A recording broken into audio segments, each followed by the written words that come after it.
Welcome to another episode of Stuck in My Mind podcast. I'm your host, WIZE, and my next guest is a leader in biotech, digital wealth, and personal growth.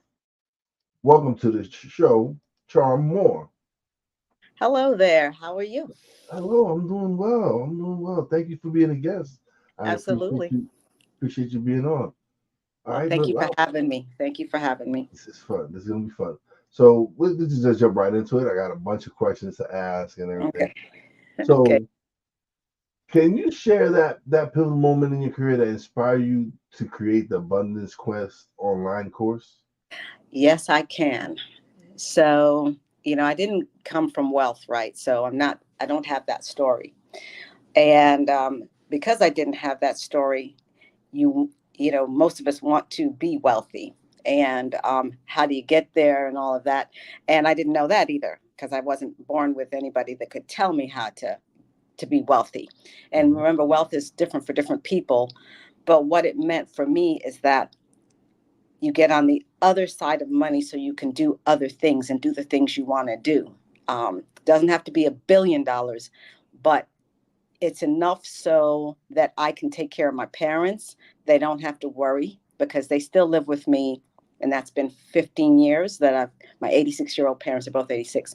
So could I care for them and allow them to have golden years, let their golden years be golden? I have two children, they're grown, but the way the life is and the struggles of life, if they say, Mom, can you help me out? Can I help them out without going into my own cup? Because my cup is for me. My abundant cup is for me. It has to be overflowing into my saucer for me to be able to give to others. So that's what abundance looked like for me. It's different for other people. Now, like I said, I didn't come from wealth, and actually, quite frankly, had a rough time living paycheck to paycheck, even as a nurse, which they always say nurses make good money. But if you make good money, but you never have any, there's still a problem. So I had to, after about, I've been a nurse 36 years. So I'm 60 now. I was 45 when I finally said enough is enough. I don't understand why I'm still living paycheck to paycheck, and started on that quest to go in. There's got to be something else out here.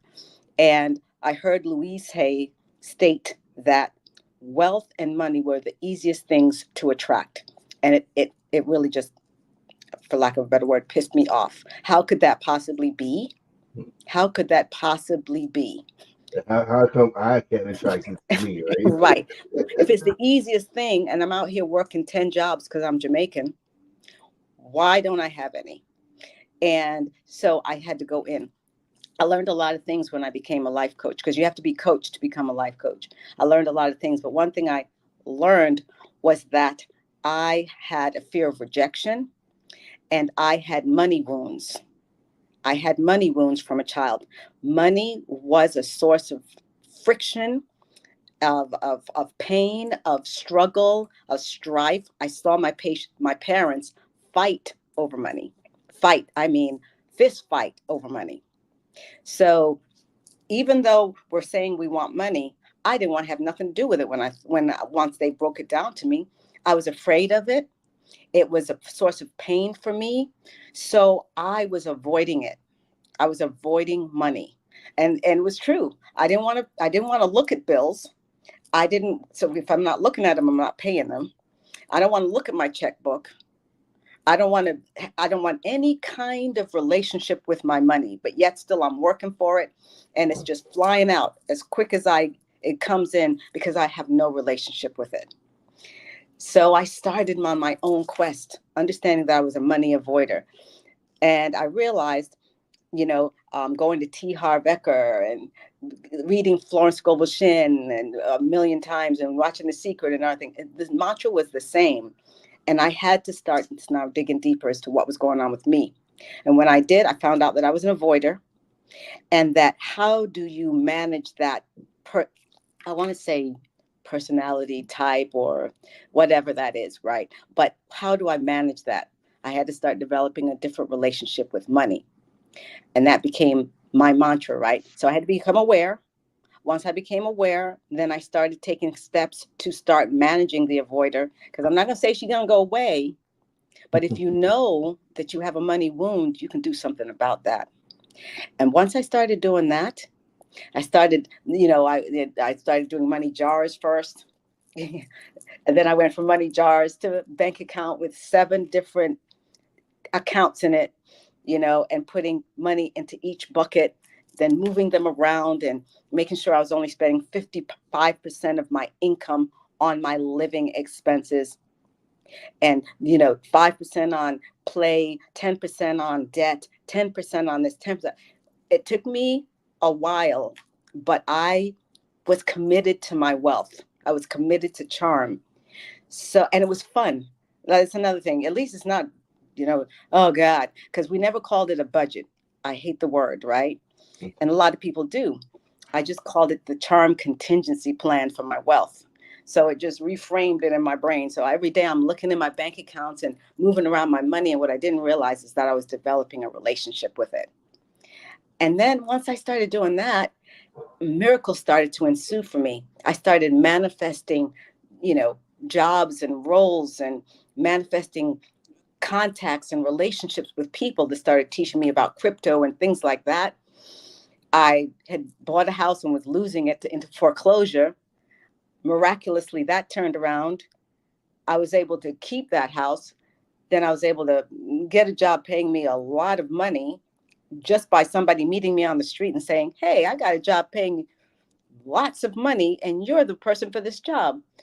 Never happened to me before I decided to start building a relationship with my money. None of the miracles I'm talking about that have happened to me since 45, the things that have happened to me, that same house, my little house that almost went into foreclosure, that same house I sold for 3 times what it was worth during that whole, what we went through 3 years ago, 4 years ago, where all the housing market was just like crazy. Somebody walked in and bought it for 3 times what I had paid for it. And that alone, I was already wealthy, but that alone just kicked me up. So I hope I answered your question, but it was my own money wounds and my quest to find out why money was eluding me that brought me to actually building the abundance quest for others, because people saw me and they were like, "What are you doing?" And I started helping people one on one, and I couldn't help enough people one on one. So I did the course just so I could reach more people, because it's about it's about others. It's not about yourself. It's what do you bring to the planet for the collective, for your brothers and sisters on the planet. So what motivated you to pursue a career in healthcare innovation and technology? Like what made you get into that side of it? I didn't want to. I honestly, I didn't want to. And, I tell a story over and over again. You've got to pay attention when the universe is leading you. I did not want to be a nurse. I did not, but I had an aptitude. I was a child prodigy. I was in college in the 7th grade. So why was I broken on the street at 22? You know, so I've got my one child. I'm a single parent at that age. I have my one child. I'm just trying to get some immunizations for her. And I was in Miami at the health department, just trying to get her immunizations, and these people rolled up on me and said, "Hey, do you want to go to school? We've got some educational opportunities." And I said, "Okay." I'd already been to college already, but I had gone to college for immunology and biology. I wanted to go to school to be a physician, and that didn't work out because I ran out of money. So here I am now out here, just dropped out, and um, not knowing where my next move is going to be. And I go in to get to the health department, and they're giving out free vocational education for people. And I said, "Sure, I'll go and take the test." Well, when I took the test, they called me in for your scores and to talk to whatever the vocational counselors. And this woman, she just said to me, "What's going on with you? Why are your test scores so high?" And she says, have you been to college? And I said, yeah, I've been to college. And she said, well, there's nothing I can offer you but nursing. I didn't want to be a nurse, right? I wanted to be a physician, remember? So I just politely got up and said, oh, well, thank you so much. And that woman just looked me in the face and said, sit down. So I was like, ouch. So I was so shocked. I just sat down, right? I just sat down. I didn't know what else to do. I sat down and the woman proceeded to just let me have it. She said, how dare you turn up your nose at a free education, free books, free tuition, free childcare. She goes, I can't offer this to anybody else. She says, people have been walking in here all day that do not have what you have, and you're going to turn it down. What are you going to do? Work for $5 for the rest of your life? And then she just took the envelope that she had for me and she threw it across the desk of me and she says, get out and go get the books, the tuition and everything and go to school and don't let me ever see your face in here again.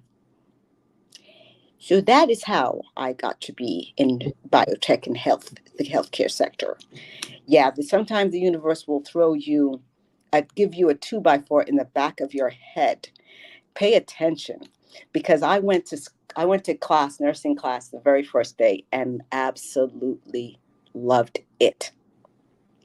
Excelled, helped all the other students. We were losing like half the class, and the instructor, my professor, Dr. Carol Jarvis, said to me, you know, you have a real aptitude for this, and I think the students would benefit if you tutored them. I'll leave the class open, and if you wouldn't mind staying behind and being a tutor for the class in the evenings, that would really be a big help. And I said, okay, I'll do that. And it was hard for me because I had a job working in the evenings, right? I remember I still had that child and everything else I had to pay for. But I asked my job if I could work on the weekends instead. So I was working double shifts on the weekends to give up the time to tutor the students. And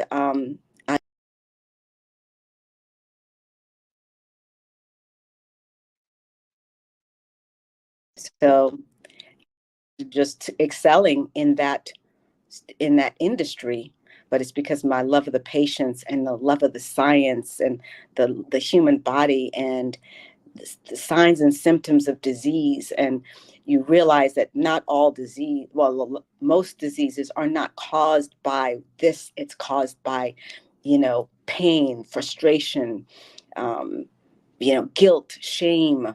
Tumors are caused from frustration and pain and things. I've learned so many naturopathic causes of this.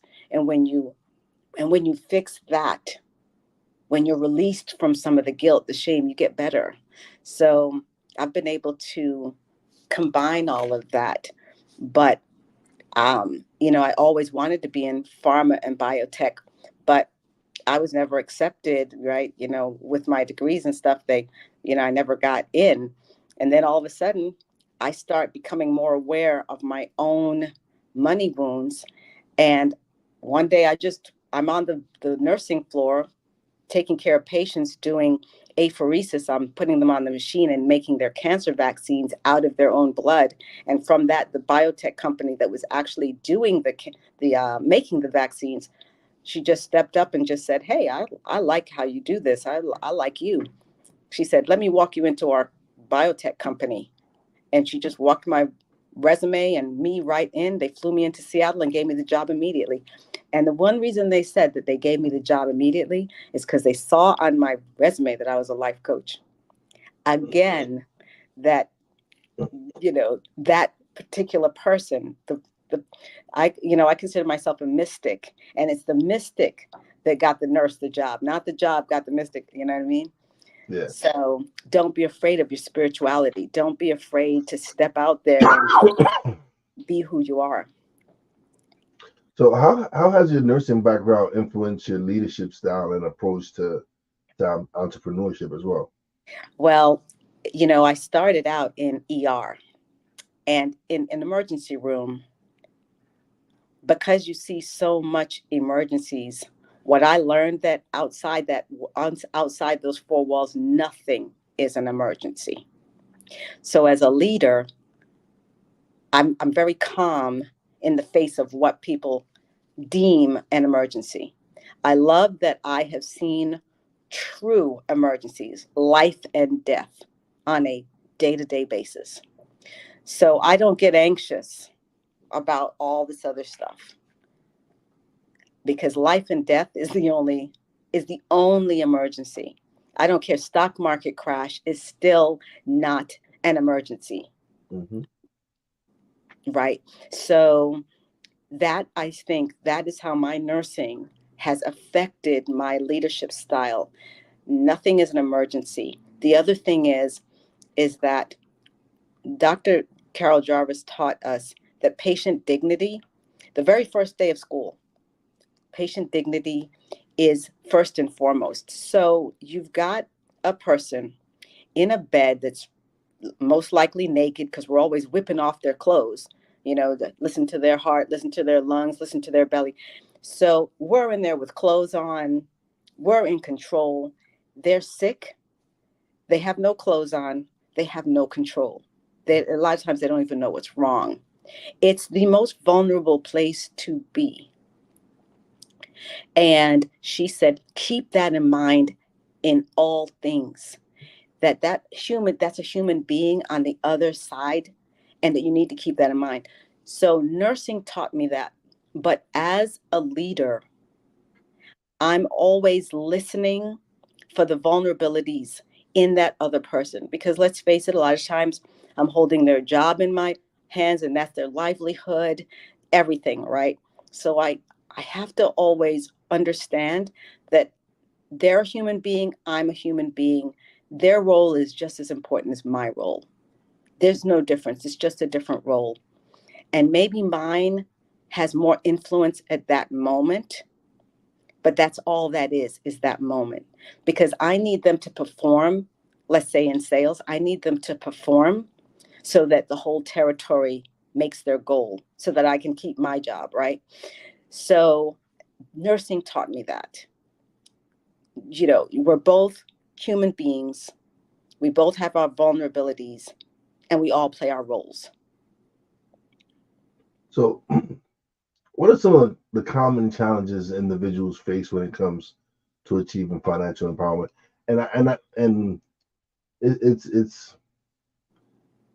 it's something that's not taught in the Black and Brown community. First of all, Mm-hmm. Mm-hmm. it's something that we're not taught. We're not taught about investments. We're not No, taught about any of these things.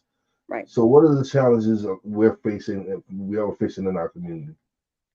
One, we're taught that you got to work hard for money, blah blah blah. So that's actually not true, right?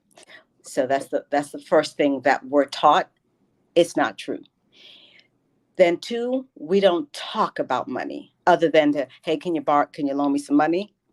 You know, no, I don't have any, right? But we're not taught to talk about money. It's embarrassing. And when you don't have any money, it's embarrassing. So we either pretend that we have it, spend what we don't have, all of those things, Mhm. right? So there's another issue. And because we're not taught that we either have money, we don't know. So the lack of awareness. Let's go back. The lack of awareness is first. We grow up thinking you work for money, and that's it. That's all that you need to know about money. And that if you get a good education, it equals money. And right. I see you, I hear you, and you are right. So we're fed a lot of misnomers or a lot of, I don't want to say lies. They're not lies. It's just that they're Mm, not valid anymore. Let me say that. yeah, it's not like how back in the days when they used No, to tell us go to school, get a good education, go to college, get a good job, get this pension, retire from this job, all this, it's right? right. It's not valid anymore. No. It's just not valid. So here we are still living on this old paradigm Yeah. that doesn't work. My kids, 28 and 37, neither one of them will be able to buy a house if something don't change. And they're both doing just fine, but still the interest rates, the this, the that. I could get a job at 13, 14 years old. When my son Zach was 14, we had that whole housing debacle. And when we went to get him a grocery bagging job at Kroger, You couldn't get one because all the old people that had lost their pensions had it. Yeah. Things had shifted. Like he literally, like we went everywhere. He could not get a job at 14. I could get 10 jobs at 14. I'm just saying it's not the same. Mm-hmm. So, outdated paradigm, not aware that we need to take a hold of our money from a different place. Know who you are and what you think about money before you even start running after it. Because if your mama taught you that, you know, money doesn't grow on trees, and you ain't made out of money, and you're just going to have to work hard and go get a job downtown and get a good government job. If that's what she taught you, that's what's in you. You will never rise above what she put in you. It's like cutting off the ends of the ham, right? We're saying, why did you cut off the ends of the ham? And everybody's cutting off the ends of the ham, and she says, I cut the ends of the ham off because my pan was too small. Mm-hmm. Nobody questions why we're still doing this, right? My mom and dad, I told you what they handed down to me. I just decided not to accept it. But when I decided not to accept it, I had to take ownership of, well, what was going on with me? Oh, you don't even want to look at money. I didn't even want to look at it. Never mind. Well, why don't you want to look at it? I don't know.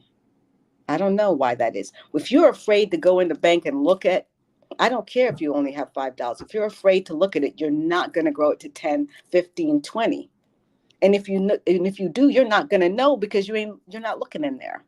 Mm-hmm. So those were the type of things that in our community, and quite a few, and quite frankly, the collective at large, when I listen, everybody, it's the money monk.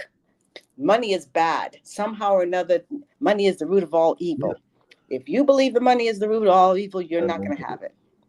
Avoider, if you're not going to look at it and interact with it, you're not going to have it. The spender that has to get rid of it 2, 3 paychecks before they even get the money. It's already divvied out to here, there, and all over the place. And the hoarder, I think of Ebenezer Scrooge. They have the money, but they can't even spend it on themselves. Think about Ebenezer. He was going to let his nephew, little baby nephew, die before he would pay for his health care and some food for him to eat. He just had to hoard it. But hoarders are just as poor as anybody else because they've got the money, but they won't spend it or invest it on themselves. Those are the 4 money types. Being aware of who you are and what you bring and how you feel about money is huge. And people, we're not taught to think like that. No. But no, we're not taught to think like that. But we need to because it is the secret to your abundance. Mm-hmm. It is the secret. I am not here to debate that at all because I'm not just the only one. People people that are healthy, and because there's people that have money that are not healthy, and there are people that have money that are not happy. Right. I'm not talking about those. I'm talking about the righteous accumulation of wealth. That you will never lose it. It will never elude you. Doesn't care what the economic system of this country is about. You will be insulated from it because you understand that your abundance comes from not just you. It comes from the protection of the universe. I've seen all kinds of crazy things go on. All kinds of crazy things. It doesn't affect me. It doesn't affect me. When the foreclosure and everything and all of that, I was caught up in all of that. This bank bought this loan, but this bank couldn't find the loan and all of that. And all my people lost their houses. And mine was, every time they tried to sell it on the courthouse steps, it didn't sell. And finally they said, we've made a mistake. And they took me downtown and said, here, we fixed everything. They fixed my credit. 24 months of them saying that my mortgage wasn't being paid when it was, and all of that. They fixed my credit, took all that stuff off, and then started paying me checks. Every 3, 4 months, I was getting checks from the bank for restitution. Who does that? Nobody, lots of people don't have that story. Miracles, just plain miracles. And then that same house I sold 4 years later, after I was renting it out for 4 years, then I said, let me sell it. This seems like a good market. And walked in and sold it for 3 times what it was worth. Miracles. But I became aware of my money type, my money identity, the avoider, and started doing something about it.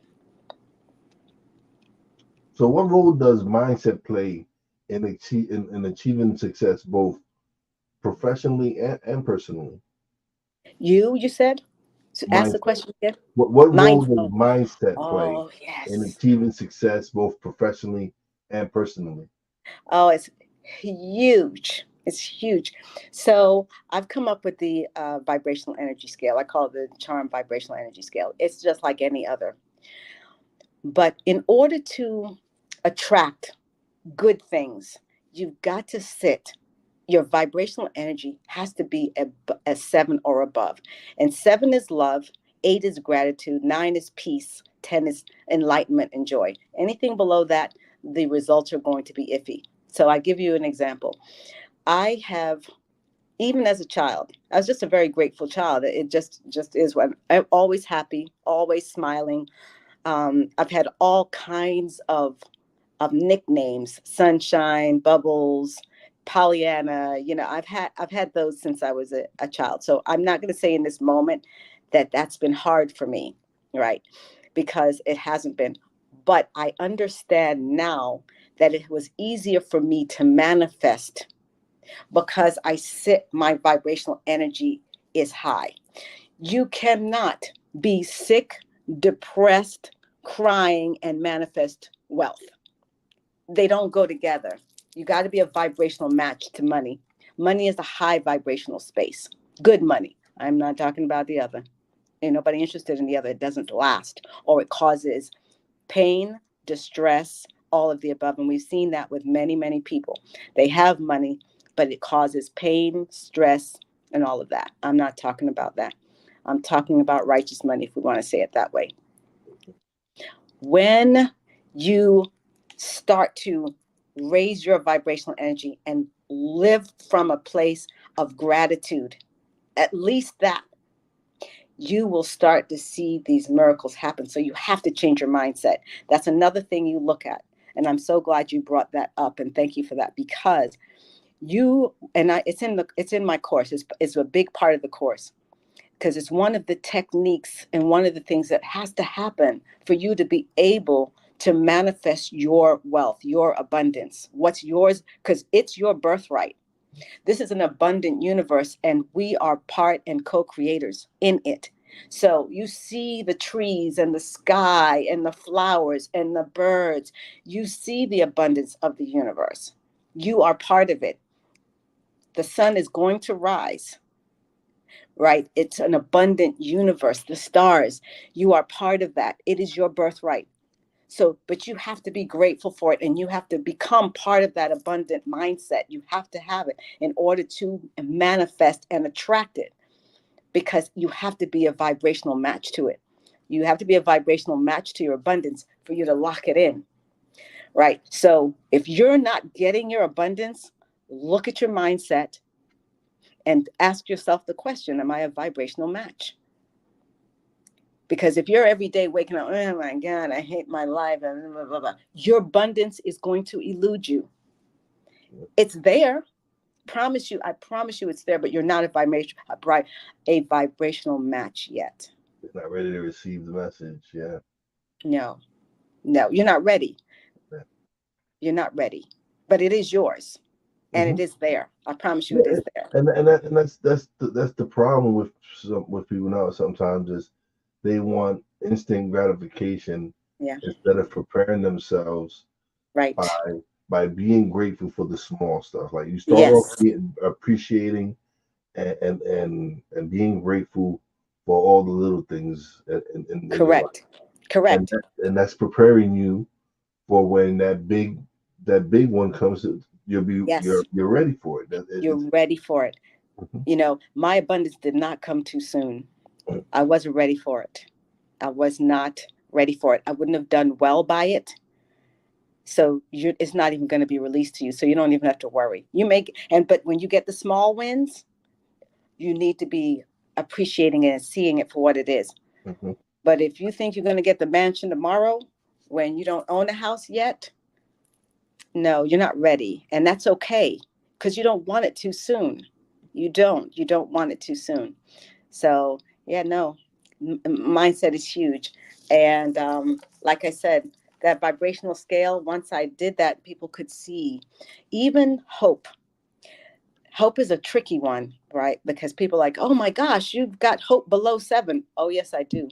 Because if you're hoping that it happens, you're still in a place of uncertainty, of Mhm. anxiety. If you're hoping, you're not quite sure, and it's creating anxiety. You don't attract your wealth from that place. Not from hope, no. Mm-mm. Sorry, sorry. And I know a lot of people love hope, and I do too.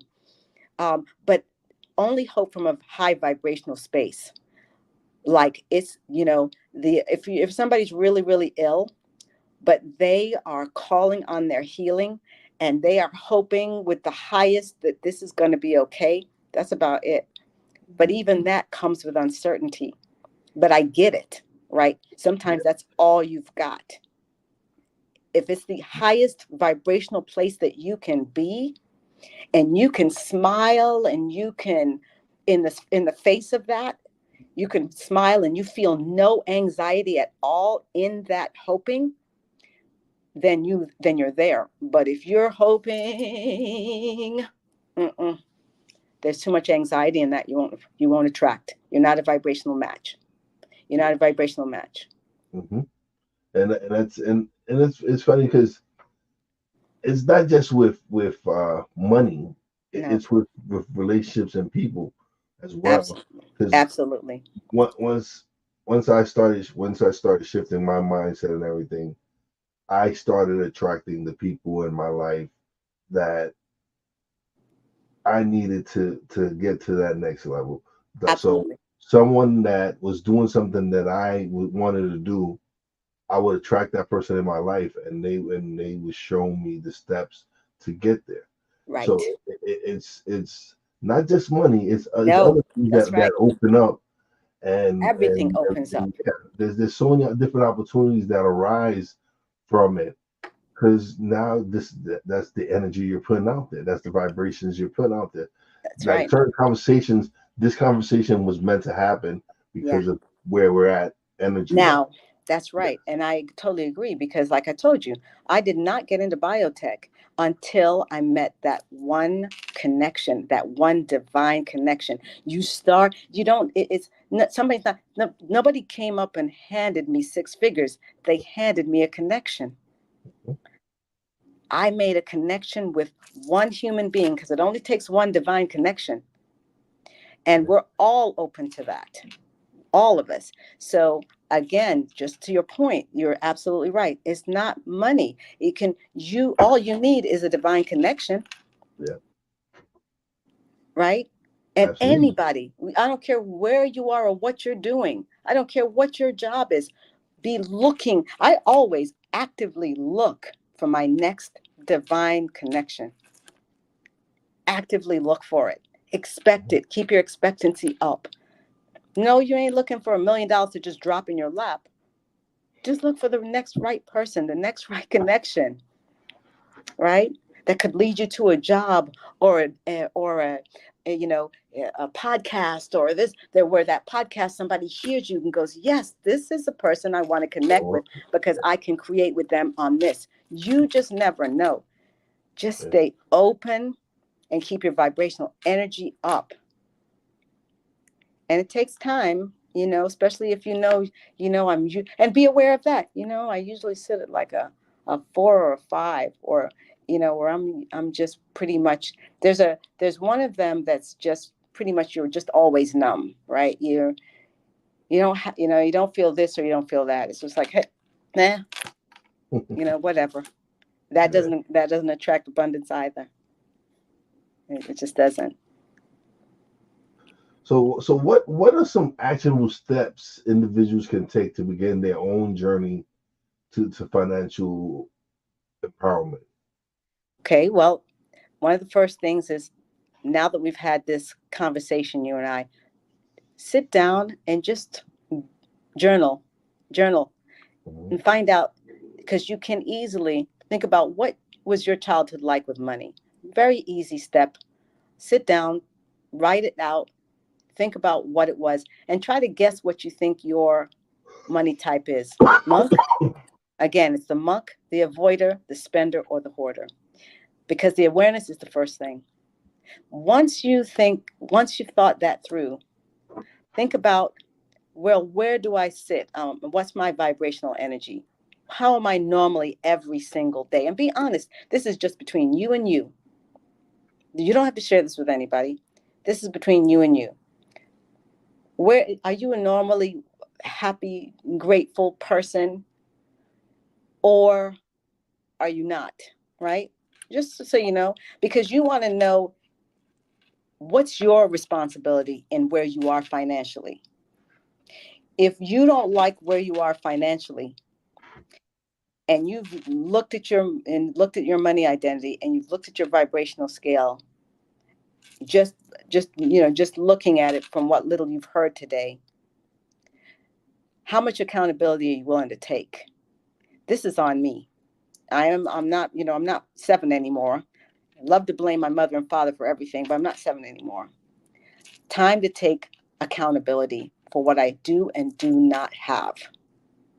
Those are 3 easy, actionable steps that you can take right now by yourself. Once you've done that, then it's game on. Do you want to keep doing the same thing you've always done, or do you want to do something different? That would be the 4th step. The day of reckoning, I call it. And then once you've done that, because everybody wants to say, no, I want my money. Yeah, no. If you're not ready to really show up, I'll say show up for charm. If you're not ready, sit back down. Because it's going to be a daily thing. Now you're saying, my responsibility, my commitment is to me and my financial future. Not, no, I don't want to say financial, because it's not just about money. My abundance, because I have an abundant family life, right? I live in my very, very, very, very big house. I'll just say that, with my parents and my new husband and our children, and I have a grandchild.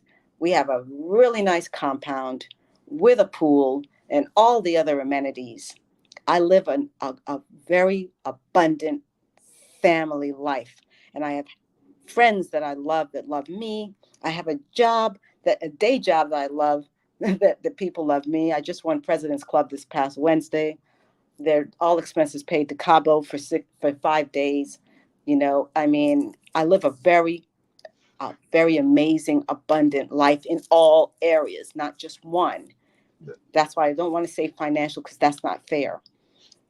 But once I had to show up for charm every day in some small way.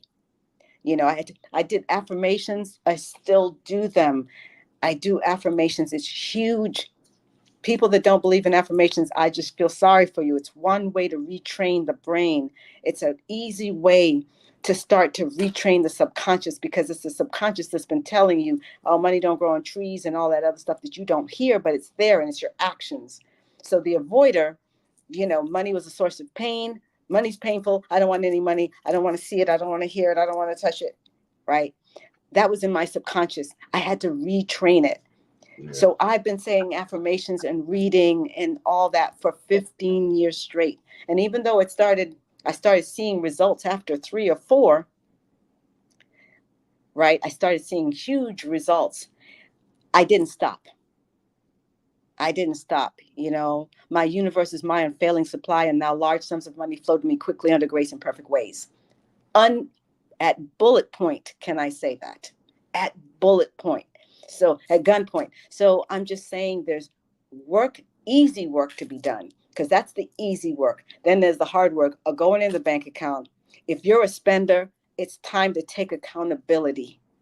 That's the day of reckoning. If you decide, some people under the sound of my voice will not decide to change. They will decide to stay the same. So they will always want their abundance. But quite frankly, unless they're a vibrational match to it, they're not going to get it. And if they do get some, it will leave them as fast as it came, and they will remember what I told them. And then there will be some that will say, today is the day that I commit to myself, that I'm going to understand my relationship with money, and I'm going to do what it takes. And one of the biggest things is retraining the subconscious. And like I said, it's saying affirmations.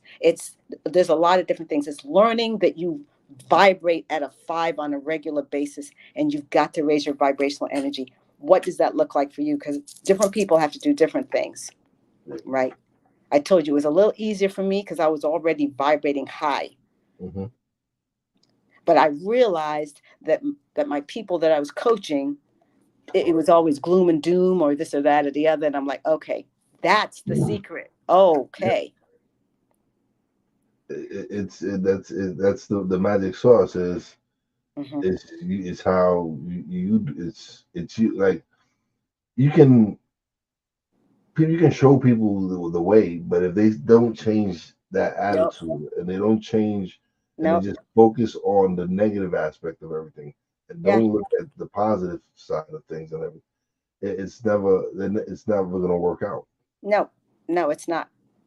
Because at the end of the day, we can't blame our parents anymore. We're grown. It's on us. And a lot of people, they're used to just being go to work and do what you're told to do. You have to literally do what you need to do for you. Nobody can tell you. We can help you. We can guide you.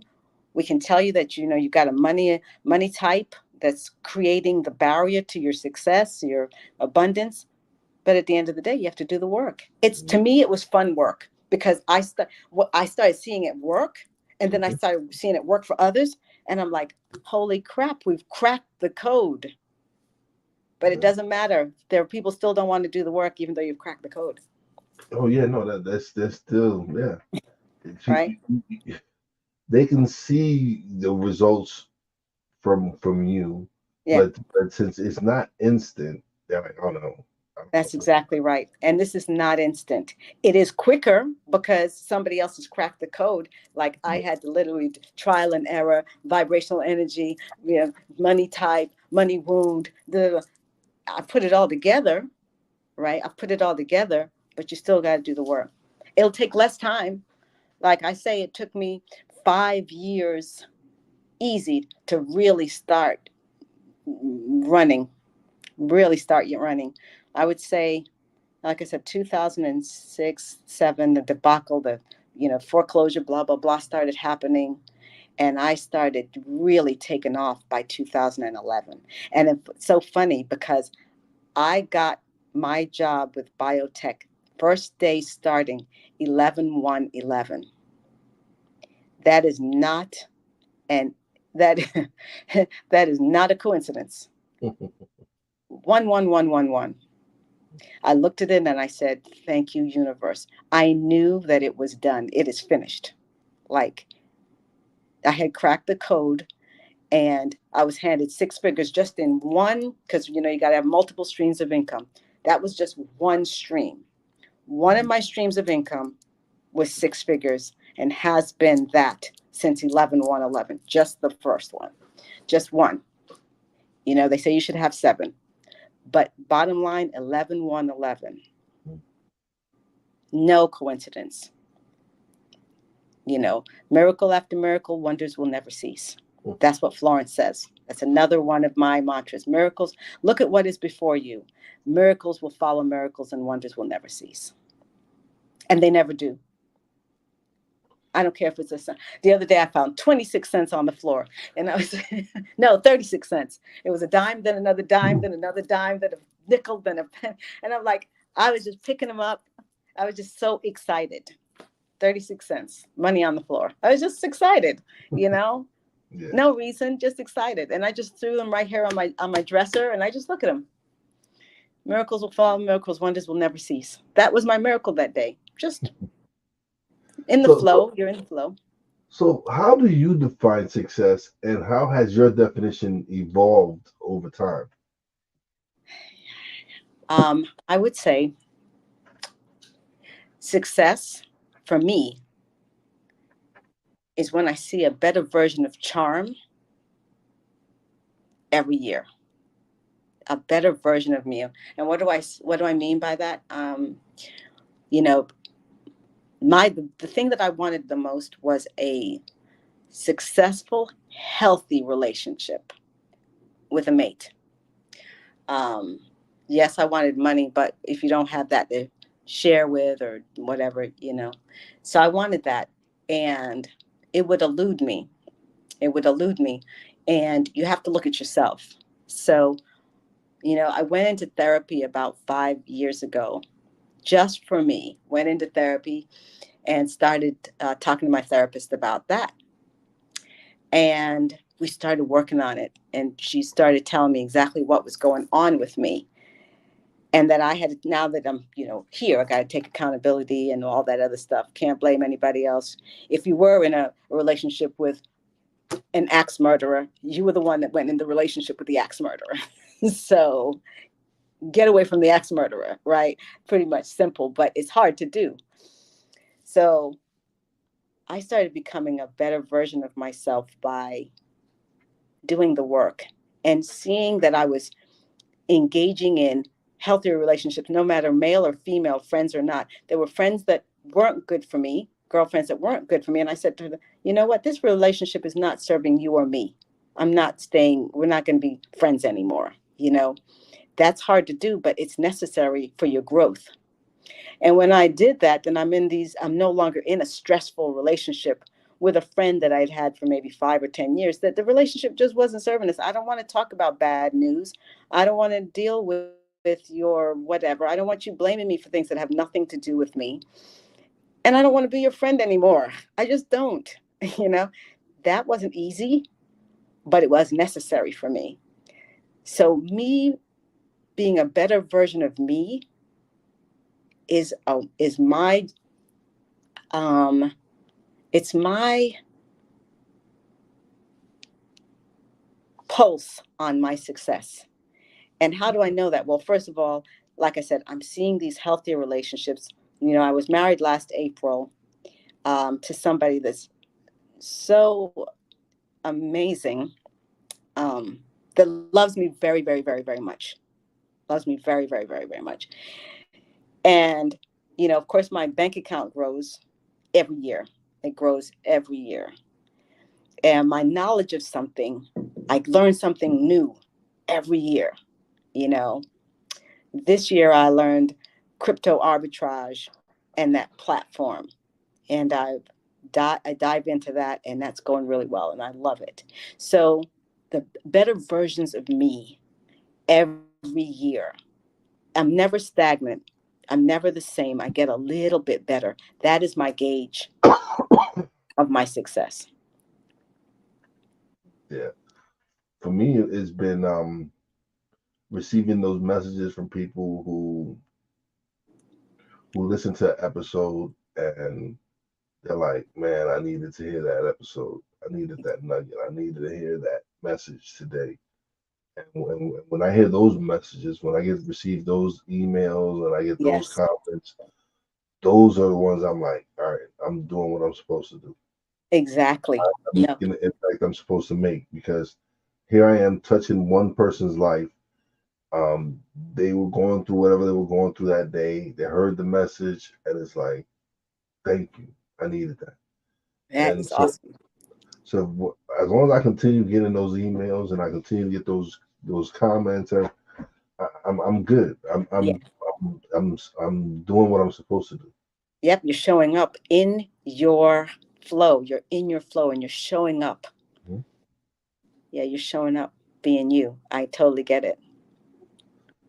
So how do you prioritize your self care, maintain balance amidst your various professional endeavors? It's I would have said this would have been a hard answer years ago, but I don't feel it. I know that I do crypto, I do my day job, I do my night job with my podcasts, right? And I'm doing what I love, so it doesn't feel heavy. It doesn't feel anything. They're all a priority For me, my family understands that my day job is important, and I include them in it so they feel a part of it. So that's one way of prioritizing. I don't leave them out. My weekends are for my family, so I don't give that time away to somebody Mhm. else, right? So if you're going to be doing multiple things, you either include so that they kind of all kind of blend together. And my crypto, I've taught all my family crypto, so we all do it together. So nobody feels left out. Um, and those are my three areas of my life that I love. So that is how I prioritize. I I blend them together as much as I can, um, but I love them equally, right? So that's the other thing. I love what I do. I'm not doing anything that feels like a chore, because that won't work. So just do what you love, and the universe will make room. And in my case, I love three things. I love to do three things. So the universe has just made room, um, or else I wouldn't be able to do it. This has been great. We've almost spoken for an hour. I love that. I love that we can just have some great talks. Oh, yeah. But now is the time where you get the solo screen and you get to plug away, let everybody know where they can find you, your website, everything. Okay. All right. Very good.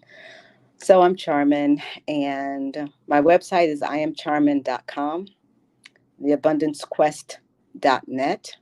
You can find me at those places. You can send me a personal email if you want to at iamcharmin@gmail.com, but you can also send me an email through the website. It was an amazing time today spending with all of you. I wish you well. I wish you nothing but abundance. Whoever's heard me and this really resonates for you, it's resonating for a reason. Do something about it. Your abundance is your birthright. It belongs to you, and all you have to do is be a vibrational match to it to get it. That's it. You don't have to work hard. You don't have to beg for it. You don't have to scream for it. You just have to work at being a vibrational match to it. Be well. All right. Thank you. Thank you. That was great. Appreciate you being on the show. Absolutely. Once I It was really thank you for this forum. oh I, next time I want to get you. I do a live show, so I would love to get you on the live show. So we'll work on that. It's just that on the Okay. live show, I'm booked Okay. through. I'm booked into August right now. I am yeah. I'm blessed, and Oh my God, that's wonderful. yeah. Well, August is my birth month, so fine. But thank you so That's much for being a fine. guest. I'm gonna release Of this course. on my YouTube channel. Actually, I'm gonna probably release it later on today, or tomorrow. Once I do, I'll send you the link and you can share it with Okay. everybody. And when I listen on the audio part of it, I'll send you that link as well. All right, wonderful. And well, it was such a pleasure. You But you thank you take care. again. Keep doing what you're doing. Amazing work. It was a great show, great format. You sure did Thank have a you. lot of questions. You told me. I said, you got any questions for me? Oh, you said, oh yeah, I got questions for you. You did. You really I do. co-created with me today. You brought it I all out do of me, have. so I Yeah, appreciate you. I have questions. Yeah, You did. that's. I believe that's one thing I love the fact that I'm able to ask these questions because it's questions that I want to know and questions that I feel people probably want to know and it Mhm. helps them as well. But Yeah, the questions were amazing. yeah, They I really love it. helped me get crystal, because of course it's in me, so I know what I'm saying. But Hmm. it's always good for somebody to just create with you, co-create with you. Absolutely, absolutely. Yeah. But don't leave just yet. Let me close out the show and then Okay. chat a little bit more with you. But Okay. Sure. thank you so much. This has been a All right. great conversation. Good deal. All right. All right. Time for shout out. Shout out to my Real Wise fam. Poppy J, Brandy J, love you guys. Shout out to the boss lady, love you and appreciate you. Shout outs to everybody out there who's been supporting the show, supporting the audio podcast, Real Wise TV. Thank you for all the support. It's been amazing. And as always, a big shout out to all the essential workers out there. God bless y'all. Be safe. You know your boy Wise does it. Peace out.